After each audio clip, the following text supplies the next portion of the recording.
Well, good morning, everybody. And here we are today on the first podcast between Dan and Rick. And Rick, I'd like to introduce you and tell everybody, say hello to the folks at home. Hello, folks at home.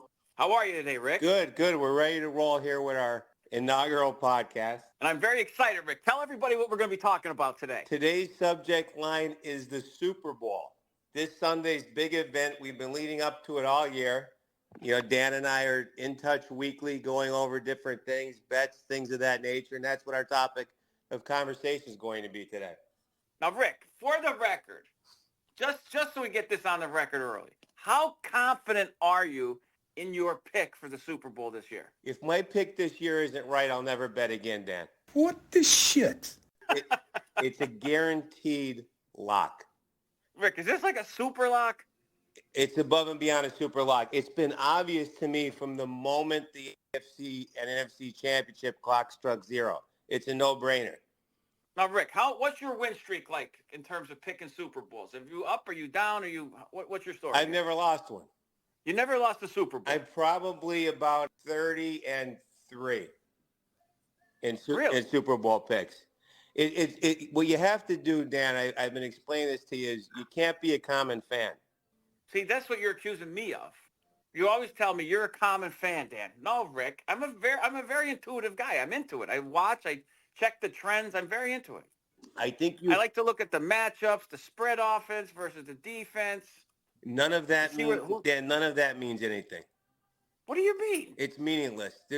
I try to pretend I'm Andy Reid, looking at the defense of the 49ers and how am I going to take advantage of those two mean linebackers and their secondary is a little soft. And Joey Bosa on the outside. How do we handle him? That's the definition of just a common fan. Well, my position, Rick, you're distracted. Well, let me just tell everybody out there, Rick is claiming this is a lock. But for those of you who don't know, Ricky's going on a trip, and the trip starts on Sunday. So Ricky's been running around like a cat with his head, with a chicken with his head cut off because he's so distracted, and he's trying to pick this game. He's trying to get 2 weeks' worth of work. You know what a blivet is, Rick? What is that? 2 pounds of shit in a 1 pound bag? That's what you're trying to do this week. You're trying to create a blivet, getting 2 pounds of work, 2 weeks of work in a 1 week time. And in the meantime, trying to keep your 30-3 record afloat. I think you're distracted. I'm not. And I'll tell you where I was blessed this week and where things fall into place is it's a real obvious play. I've been explaining to you for years. I have one objective. I want to be on the team that Vegas is on. Rick, who's hot in the playoffs, though? I'm 5-1 going into this game in the playoffs, the last 6 games. And what are you? You're 2-4. I think I'm 3-3. No, I think you're 2-4. I might be 2-4. Yeah. So, and you're always trying to pick those games the same way every time. And we talked about this, and my bankroll on the betting app was starting to get down there. And I said, Rick, we got to go 6-1 in these last 7 games. And you went 2-4, and I started going against you, and I'm 5-1. To be honest, your 5-1 streak makes me feel even better about my pick. If you are in fact against me, it makes me feel better. You're due for a loss. Well, I haven't made my announcement yet. I'm going to make it pretty soon here. But Rick, I got to be honest with you. We just got our first caller ever to the podcast, and before I introduce everybody, let me tell you who he is, Rick. It's South Philly Lou. And you know who Lou is? He's the cousin. Do you remember Big Dom, the security guard, that got in a fight with that San Francisco linebacker, Dre Greenlaw? Yeah, the guy in the Eagles game? Yeah, the man was completely out of line. Who was? Dre Greenlaw, right? The big thug linebacker from the 49ers? Your security guard. What do you mean my security guard? I'm not an Eagle. He was out of line. No, that guy attacked him. He shouldn't even be on the field, to be honest with you. And then if I remember correctly, didn't they make like a folk hero out of him the next week and have him up in the press box? Yeah, down in Philly. Of course, we love him. Of course. Ridiculous. He's like a folk hero, Philly. Everybody loves him. But let's get his side of the story. We have here his cousin, South Philly Lou. Lou, welcome to the podcast. Can you hear me here? We got you, buddy. Welcome, Listen, Lou. I've been listening in on from the beginning here, and I can tell you this, that Rick, you're wrong about that. He started the whole fight. I know the whole thing from the beginning. I got the whole side of the story over here. But look, how are you related to Dom? Which side of your family? On my mother's side. I can't be giving too much information out on the Italian side. What the shit? But I could tell you this. This is what I could tell you. The 49ers came out from the beginning, blasting the music. Deebo Samuel came out. If you watch it on the TV show, you see him. He's got the big boom box. These guys are playing a certain way. They came in. He started the fight from the beginning. I don't want to see anything with the Niners. I hope they get smoked in this game.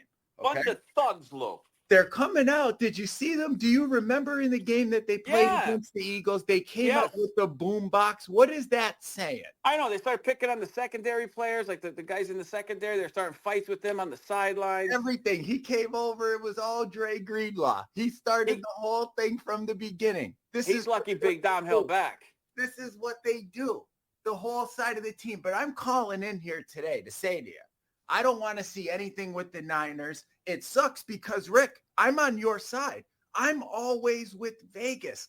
I love to see how Vegas just keeps robbing everyone from the beginning. Well, what about the 49ers? So they got Patty Cake Purdy, right? I mean, they just blow on that guy and he's going to be out of the game. The Eagles took him out last year. That was the whole thing that the Niners are saying. If Purdy wasn't hurt, they would have won last year's Super Bowl too. I believe they would have. Listen to that. I believe they would have. You believe what? I believe the Niners would have won the Super Bowl last year. If what? If Purdy didn't get hurt. Oh, that's what they all say. That's what they all say. That's what I'm saying. Rick is just.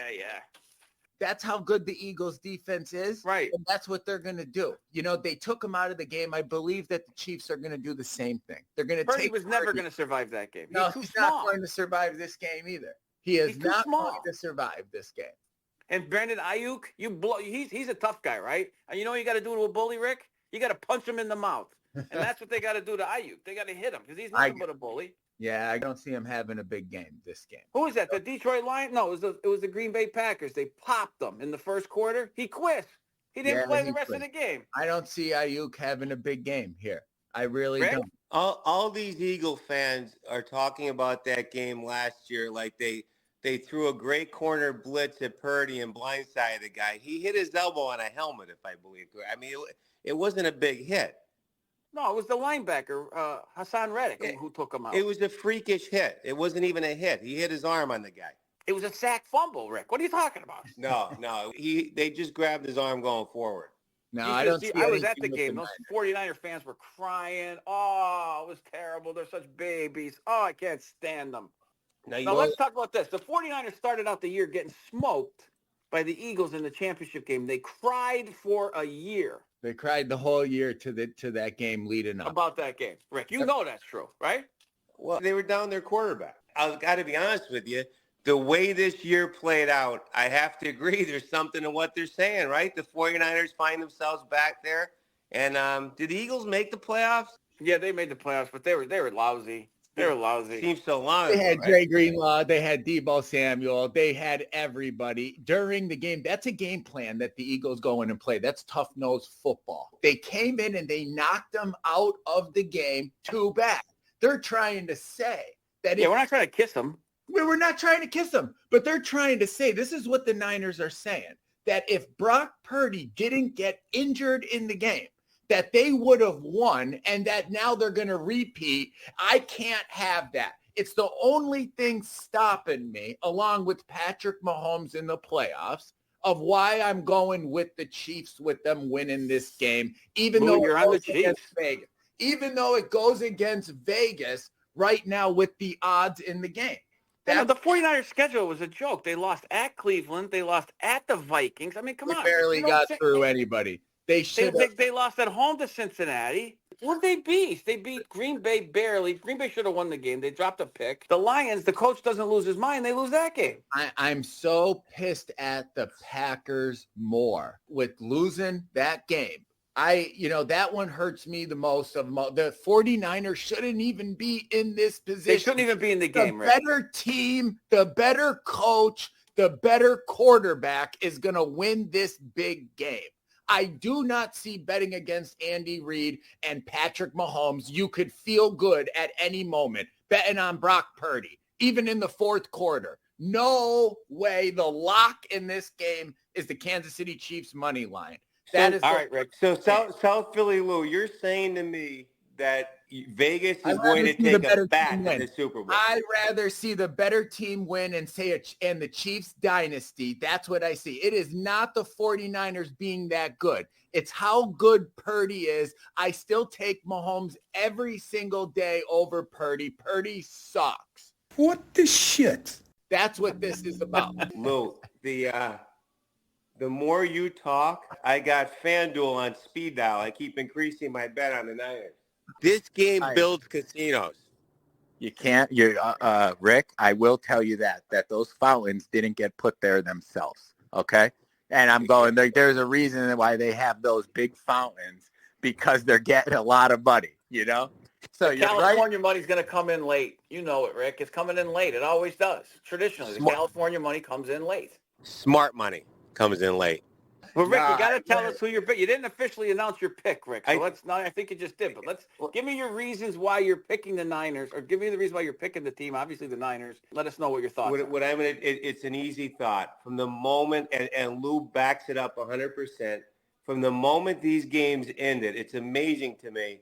And everything you see, the 49ers are favored in this game. Okay, I can't believe it. It's literally like they're not even in the game. The entire country is on the Chiefs.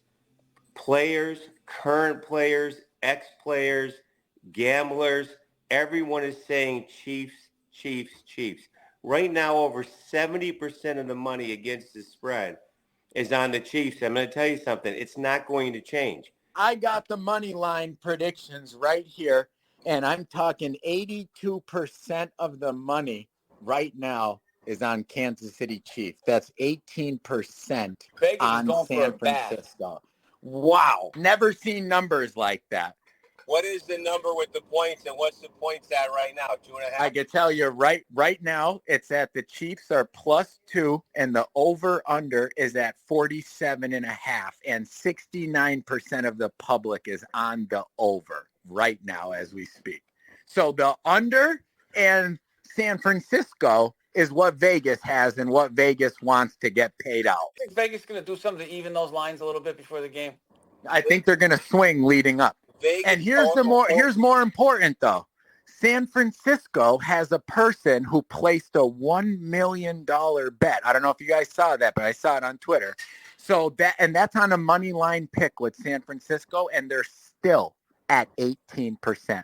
So if you can imagine how many millions are on the Chiefs. I'm going to tell you two things, Lou. That $1 million bet's like pissing in the ocean.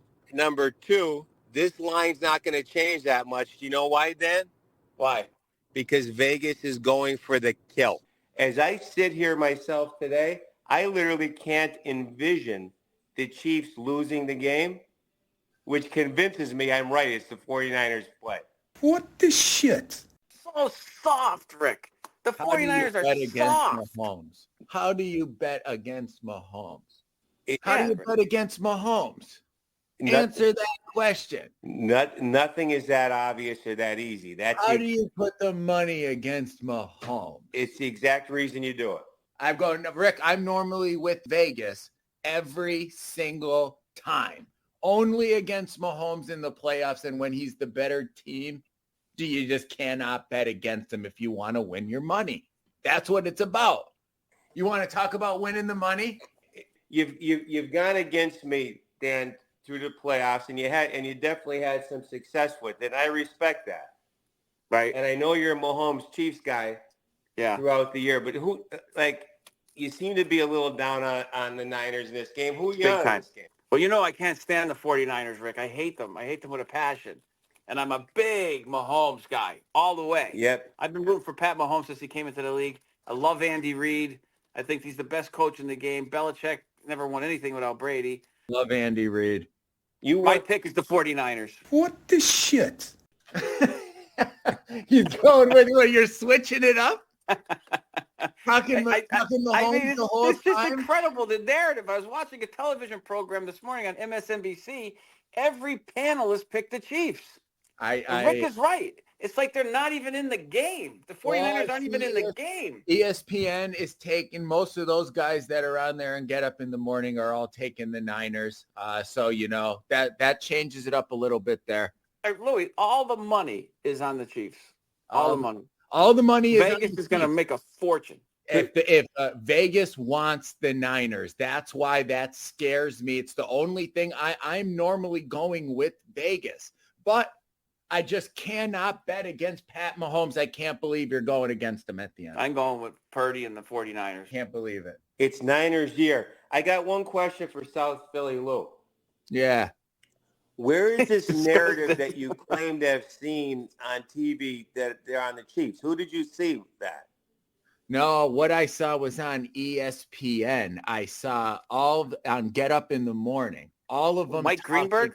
Everybody, Marcus Spears. I saw them all talking about how they think Christian McCaffrey, Deebo Samuel is going to throw a little trick touchdown pass from Shanahan, bringing the play calls in. No one's talking about Andy Reid right now and the dominance that he's been doing in the playoffs, and how this guy just can't lose in these big games, and he's got the best quarterback. I'm not seeing that. Everywhere I look, I see Chiefs. I've been seeing Niners and Christian McCaffrey this and Brock Purdy that. That's what I've been seeing. Lou, what you showed me was nothing more than fantasy football forecasts and plays. They're not talking about the game. They're having big talks like that. Who's going to have the big game? Deebo Samuel, Christian McCaffrey. Where's this about Pat Mahomes? Why is he always in the shadow in here going through the playoffs like this? That's what I'm thinking. Lou Holtz always said if you have to run a trick play, you're in trouble. So I don't see the 49ers having McCaffrey throw a pass to Deebo Samuel. I just don't see that happening. Nobody bet on the Philly special happening either till it happened. Yeah, that was a good call. That was one of the best calls in Super Bowl history. Best call let me ask you guys this before we go. Does anybody have any over-under picks in this game? Yes, I do. I'm going with Vegas on that one. I'm not going against it. 65% of the public on DraftKings here is on the over, which means that it's going to be a low-scoring game. Pat Mahomes is going to win in the fourth quarter. I would go Patrick Mahomes over rushing yards, over 26 rushing yards, and I would go Travis Kelce for a touchdown and over 70 yards receiving. Pat Mahomes, Travis Kelce, bet on the big guys here to come through with an under game, under 46. That's what I'm going. I'm going 21-17 Chiefs. 21-17. That's what I'm going. That's my official pick with the under. Chiefs. I wrote it down. The under. Rick, what do you got? For our listeners, the game is absolutely going over the total. Rick's on the over. I'm going to go. Well, what's the score? What's the prediction? 27-23 Niners. Wow. I see. I got it like 30-24 Niners. Before we go, I got to ask Rick one question. Before we got on the phone, Rick, there was a little yard work taking place in your backyard. You want to tell us a little bit about what's going on? Yeah, I got to be honest with you. Right now, it's a very little yard work. These guys have disappeared. What the shit? They left mid-podcast. I have some guys disassembling a hot tub. I'm not sure if it's a White Claw I see out there or an energy drink, but they seem to have abandoned the property. Right now it got quiet. There's nothing going on. It looks like Rick, was there a little wake and bake going on out there with those guys or what? It looked like there might have been a little something going on in the morning before they arrived, but they seem ready to go, but they only brought a half-charged drill battery. What the shit? They had to abandon ship and run out for the time being. They claim they're coming back. They're having White Claws in your backyard at 10 o'clock in the morning? From what I can see, I'm not, like I said, I'm not sure if it's an energy drink or a White Claw. Let me ask you this question, Rick. How did you find these guys? Like the yellow pages or what? Yeah. I think it was actually Facebook. You went on Facebook and got some recommendations? I don't care what they're drinking as long as they get the hot tub out of the yard. How long's that hot tub been there? 20 years. Holy cow, Rick. And why do you want it gone? It's not working anymore? Yeah, it's not working. I'm tired of throwing bad money at it. I understand. So they gave you a good price and you hired them, huh? Yeah, exactly. Well, let me ask you this. Here's a prop bet for you. What's the odds on whether they come back or not? I don't think they're coming back, Rick. But let me ask you this. Is there a bar nearby where you live? There's a bar in every corner in this town. What the shit? They probably went for a cocktail, Rick. It's too hard for them. What's the over-under, Rick? Well, let me ask you this. All right, are you betting? I'm betting they come back. Well, let me put it to you this way. They've been here 2.5 hours. So far, they have the cover off the top. Doesn't that come off easy? I'd say it's the easiest part of the job, yeah, considering my wife does it normally. They stood around for 2.5 hours drinking White Claw trying to figure out how to take this thing apart? I think I'm going to have to go out and count the empty cans. That might give us an inkling as to whether or not they're returning. Now, Rick, did they come in like a pickup truck or what kind of truck did they have? Nice sized truck, big enough to get the tub out, you know? Yeah. I was concerned at first. At first, I thought there was only one guy, but there was a team of two. Is it two guys to take apart this hot tub? Yeah, one guy. How much do you think that hot tub weighs? Oh, boy, it's a big hot tub. It is. It is a little bit of a job. Two guys, one guy with a drill and one guy watching. It sounds like PennDOT. Where there's 5 guys standing around a hole. One guy's in the hole. The other 4 guys are watching them. I could see them out the kitchen window here. For the first half hour, they just kind of stood there staring at the tub. They're trying to figure out how to attack it, right? That's what they're coming with their game plan. They were for sure. I'll bet you one of those guys decided that he was going to take this hot tub home and put it up in his own backyard. What the shit? Definitely a possibility. There's no question in my mind. And so they didn't want to take that sledgehammer to it. They wanted to take it apart easily and then put it back in their own backyard and figure, I could get this thing to work. You know how those guys are. Yep, They're all exactly. handy. Oh, for sure. Because I don't care how they get it out of here. One piece, however they wish. Smash the hell out of it, dynamite, whatever it takes, right? Yep. All right, on the next podcast, Rick, you're going to have to update us on the status of the hot tub. Here's my bet. I'm going to actually change my bet. My bet, the next podcast, the hot tub is still in your backyard. It's a possibility. My bet is the next podcast, the hot tub is in there and those guys might be in it. I don't think they're leaving. Once they come back, they might settle in. Should I be concerned if they come back in bathing suits? I think that's going to be a bad sign for you, Rick. It really is, because it's not that warm out. All right. Well, listen, Rick, that's all time we have for today. But I want to tell everybody that if you listen to the podcast and you like what you heard, we're going to be doing another podcast to help you fill out your brackets for the NCAAs. Stay tuned. And, Rick, are you good at that, Rick? I can hold my own. Have you ever won a pool? Oh, God, yeah. Many, many times, right? Oh, exactly. Many times. Call Rick the guru of NCAA basketball. If you think he's good at football, wait till you see him in basketball. One last thing, listeners. Do not take the Chiefs. Whatever you do, stay with the Niners. Guaranteed. Stay with the Niners. Guaranteed. It's a guarantee. It's a lock. We're locking it up, and we're closing the vault. Niners, easy. 30-23. What did you have it at? 27-23. 27-23. All right, everybody. Thanks for everything, Rick. Until next time, be good. All right. Bye-bye, everybody.